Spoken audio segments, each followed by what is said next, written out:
পৃথিবী সৃষ্টির 50,000 বছর পূর্বে ভাগ্য লেখা হয়েছে।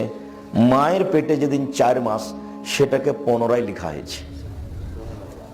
মানুষ কে কি করবে, কোথায় থাকবে, কি খাবে, পৃথিবী সৃষ্টির 50,000 বছর পূর্বে এগুলো লেখা হয়েছে।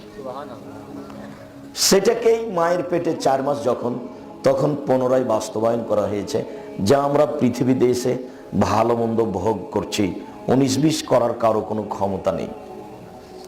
এটা স্বাভাবিকভাবে সামাজিকভাবে একজন আরেকজনের উপরে দোষারোপ করে থাকি। মাঝে মধ্যে আমি বলেছি, সেদিন আপনাদেরকে বলছিলাম যে 3 শ্রেণীর মানুষের সাথে আল্লাহ কথা বলবেন না। 3 শ্রেণীর মানুষ জাহান্নামে যাবে। তার এক শ্রেণীর মানুষ হচ্ছে মুকাদ্দেবুন বিল কাদারে, ভাগ্যকে যে অস্বীকার করে। ভাগ্যকে অস্বীকার করা হয় কিভাবে?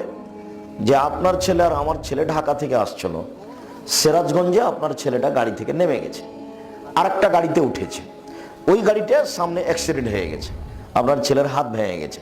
এখন আপনি বলছেন, আহারে আমার ছেলে যদি আগের গাড়ি থেকে না নামতো তাহলে হাত ভাঙতো না।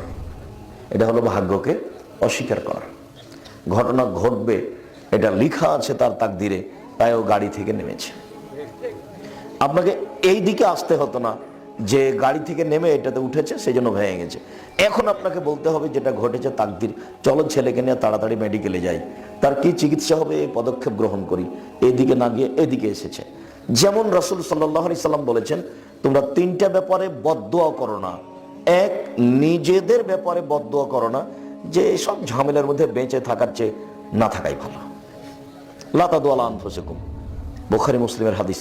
আল্লাহ রাসূল সাল্লাল্লাহু আলাইহি সাল্লাম বলেন যে তোমরা নিজেদের উপরে বদদুয়া করো না, এসব ঝামেলা বেঁচে থাকার চেয়ে না থাকাই ভালো। এইটা হলো নিজের উপরে বদদুয়া করা। ওয়ালা তাদু আলা আমওয়ালিকুম, তোমাদের অর্থ সম্পদের উপরে বদদুয়া করো না।